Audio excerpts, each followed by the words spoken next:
नमस्कार दोस्तों, स्वागत है आपका आपके यूट्यूब चैनल का स्टडी आईक्यू में। आज हम 22 सितंबर 2020 की नेशनल करंट अफेयर करेंगे और यह वीडियो आने वाले दिल्ली पुलिस एग्जाम्स और ऑल गवर्नमेंट एग्जाम के लिए अति महत्वपूर्ण है।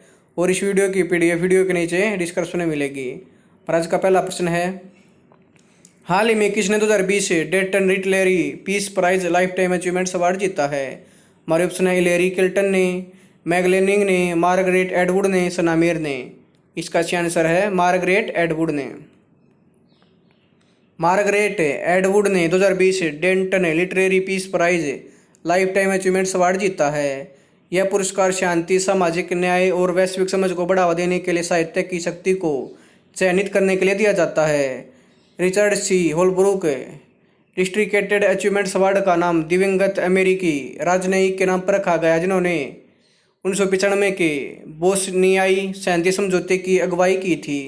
मार्गरेट एडवुड कविता, कथा, गैर काल्पनिक निबंध और हास्य पुस्तकों की विपुल लेखिका। हाल ही के वर्षों में उन्होंने द हैंडमेड टेल नामक एक नया दौर निकाला है, जो कि डायस्टोपियन भविष्य का 1985 का उनका सर्वश्रेष्ठ उपन्यास है, जिसमें अमेरिकी सरकार को उखाड़ फेंकने के लिए एक लोकतांत्रिक समूह द्वारा महिलाओं को वशीभूत किया जाता है। हमारा अगला प्रश्न है, हाल ही में इंस्टीट्यूट फॉर मैनेजमेंट डेवलपमेंट ने Singapore university for technology and design के साथ मिलकर जारी किए गए स्मार्ट सिटी इंडेक्स 2020 में पहले स्थान पर कौन सा देश? हमारा ऑप्शन है सिंगापुर, मलेशिया, मालदीव, अफगानिस्तान।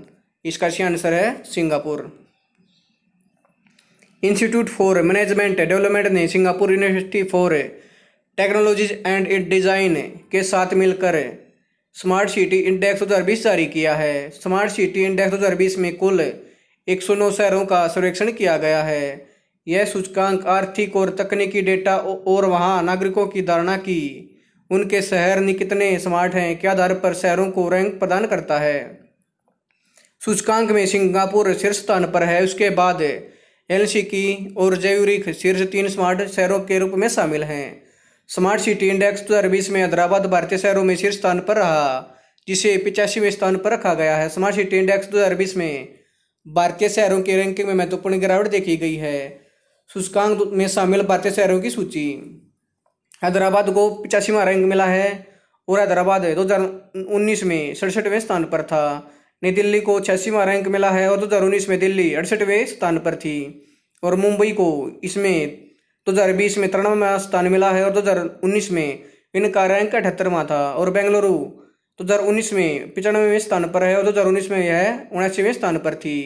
मेरा अगला प्रश्न है, हाल ही में किसने दिल्ली क्षेत्र के कुशल मजदूरों के लिए नई होम लोन योजना अपना घर ड्रीम्स की शुरुआत की? मर्सन PNB bank, ICICI home finance, Allahabad bank, state bank of India. इसका सही आंसर है आईसीआईसीआई होम फाइनेंस ने।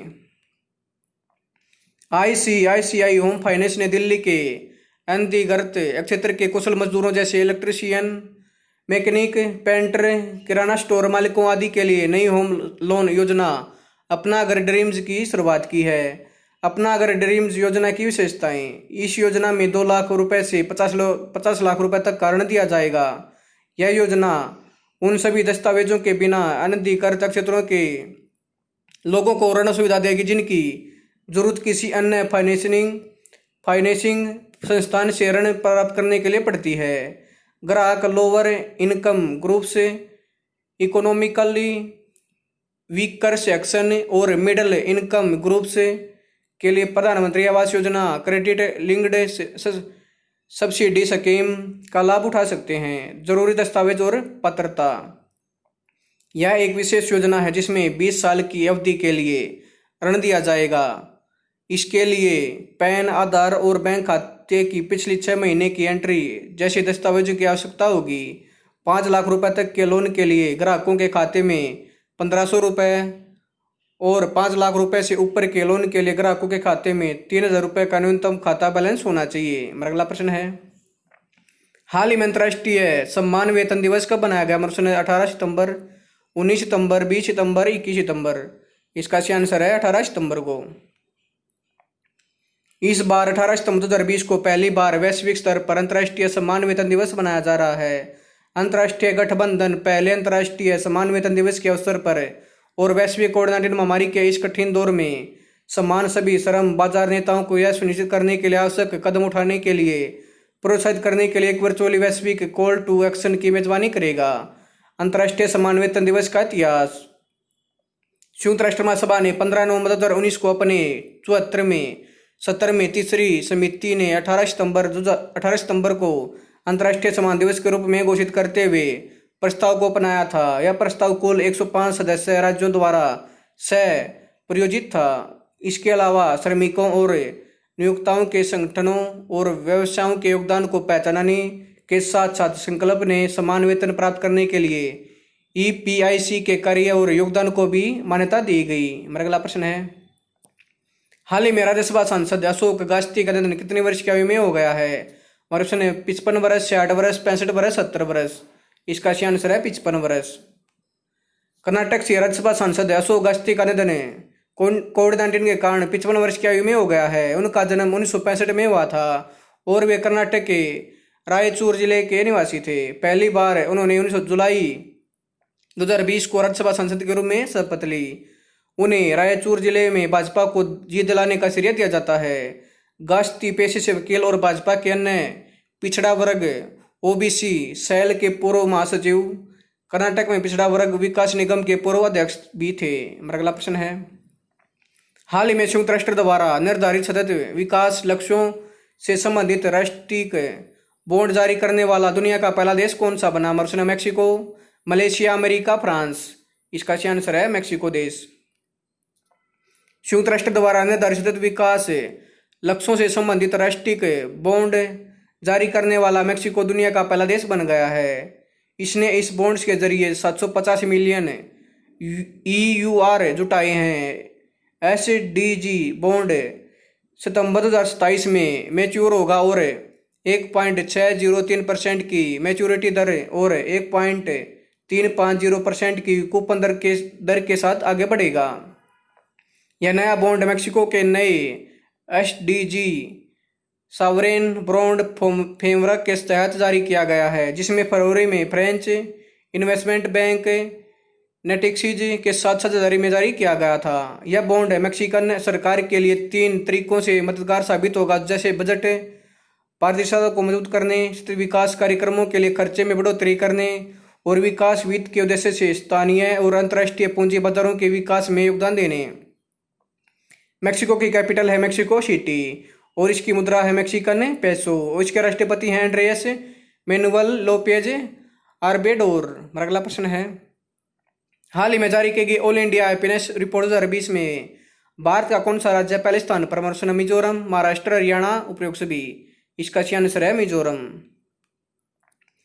देश भर में लोगों की खुशहाली के लिए क्या जरूरी है? खुशहाली पर कोविड-19 का प्रभाव और विचारशील नेताओं की अंतर्दृष्टि के आधार पर सभी राज्यों और केंद्र शासित प्रदेशों को कवर करने वाली पहली ऑल इंडिया हैप्पीनेस रिपोर्ट 2020 जारी की गई है। यह अध्ययन प्रोफेसर राजेश के पिलानिया द्वारा मार्च और जुलाई 2020 के दौरान 16,950 लोगों के साथ किए राष्ट्रव्यापी सर्वेक्षण पर आधारित है। राज्यों और केंद्र शासित प्रदेशों की समग्र खुशहाली रैंकिंग, इसमें पहले नंबर पर है मिजोरम, दूसरे नंबर पर है पंजाब और तीसरे नंबर पर है अंडमान और निकोबार द्वीप समूह। बड़े राज्यों में है पंजाब पहले नंबर, दूसरे नंबर पर है गुजरात और तीसरे नंबर पर है तेलंगाना। छोटे राज्यों में है मिजोरम पहले नंबर पर और दूसरे नंबर पर है सिक्किम और तीसरे नंबर पर है अरुणाचल प्रदेश। केंद्र शासित प्रदेशों में पहले नंबर पर है अंडमान निकोबार द्वीप समूह, दूसरे नंबर पर है पांडुचेरी और तीसरे नंबर पर है लक्षद्वीप। खुशहाली पर कोविड-19 का सबसे बुरा प्रभाव पड़ने वाले राज्य और केंद्र शासित प्रदेश, महाराष्ट्र, दिल्ली, हरियाणा में खुशहाली पर कोविड-19 का सबसे बुरा प्रभाव देखा गया है, जबकि पुदुचेरी और जम्मू कश्मीर पहले की स्थिति में है और मणिपुर, अंडमान निकोबार द्वीप समूह और लक्षद्वीप में खुशहाली पर कोविड-19 का सबसे कम प्रभाव देखा गया है। मेरा अगला प्रश्न है, हाल ही में किसको खाद्य प्रसंस्करण उद्योग मंत्रालय का अतिरिक्त प्रभार सौंपा गया है? हमारा प्रश्न है स्मृति ईरानी, वेंकैया नायडू, नरेंद्र सिंह तोमर, अर्जुन मुंडा। इसका सही आंसर है नरेंद्र सिंह तोमर को। केंद्रीय कृषि मंत्री नरेंद्र सिंह तोमर को खाद्य प्रसंस्करण उद्योग मंत्रालय का अतिरिक्त प्रभार सौंपा गया है। उन्हें अतिरिक्त प्रभार हाल ही में राष्ट्रपति रामनाथ कोविंद द्वारा संविधान के अनुच्छेद 75 के खंड 2 के तहत तत्काल प्रभाव से केंद्रीय मंत्री परिषद से असंमित हरसिमरत कौर बादल का इस्तीफा स्वीकार करने के बाद सौंपा गया है। अगला प्रश्न है, हाल ही में किस बैंक ने ग्राहक सेवाओं का विस्तार करने के लिए आई लीड 2.0 सिस्टम लॉन्च किया? ऑप्शन है state bank of India, Canara bank, bank of Baroda, भारतीय रिजर्व बैंक। इसका सही आंसर है कैनरा बैंक ने। सार्वजनिक क्षेत्र के ऋणदाता कैनरा बैंक ने लीड मैनेजमेंट सिस्टम आई लीड 2.0 लॉन्च किया है। यह प्रणाली ग्राहकों के लिए कहीं भी कभी भी की तर्ज पर अपनी सेवाओं को प्रदान करने के लिए शुरू की गई है। लीड प्रबंधन प्रणाली के माध्यम से ग्राहक internet banking, mobile banking, call centre, SMS और मिस्ड कॉल जैसे सरल तरीकों के माध्यम से प्रदान की गई सेवाओं की पूछताछ कर सकते हैं और इन तक पहुंच सकते हैं। यह नई पहल बैंक के नए और मौजूदा ग्राहकों दोनों के साथ व्यावसायिक संबंध बनाने और बनाए रखने के उद्देश्य से शुरू की जा रही है। महाराज का आखिरी प्रश्न है, हाल ही में आयुर्वेद चिकित्सक PR कृष्ण कुमार का निधन कितने वर्ष की आयु में हो गया? 69 वर्ष, 75 वर्ष, 81 वर्ष, 86 वर्ष। इसका सही आंसर है 69 वर्ष। तमिलनाडु के प्रमुख भारतीय आयुर्वेद चिकित्सक PR कृष्ण कुमार का निधन 69 वर्ष की आयु में हो गया है। वह प्रतिष्ठित कोयम्बटूर आयुर्वेद फार्मेसी के संस्थापक और प्रबंध निदेशक होने के साथ साथ कोयम्बटूर के प्रसिद्ध अविनाशिलिंगम विश्वविद्यालय के कुलपति भी थे। भारत सरकार ने उन्हें चिकित्सा में दिए उनके योगदान के लिए वर्ष 2009 में पद्मश्री पुरस्कार से सम्मानित किया। दोस्तों, अगर आपको यह वीडियो पसंद आए तो आप मेरे YouTube channel correct study IQ को लाइक करें, इस चैनल को सब्सक्राइब करें, इस कमेंट्स करें, इसके बेल आइकन को दबा दें ताकि आने वाली हर एक वीडियो का नोटिफिकेशन आपको टाइम पे मिलता रहे। धन्यवाद दोस्तों।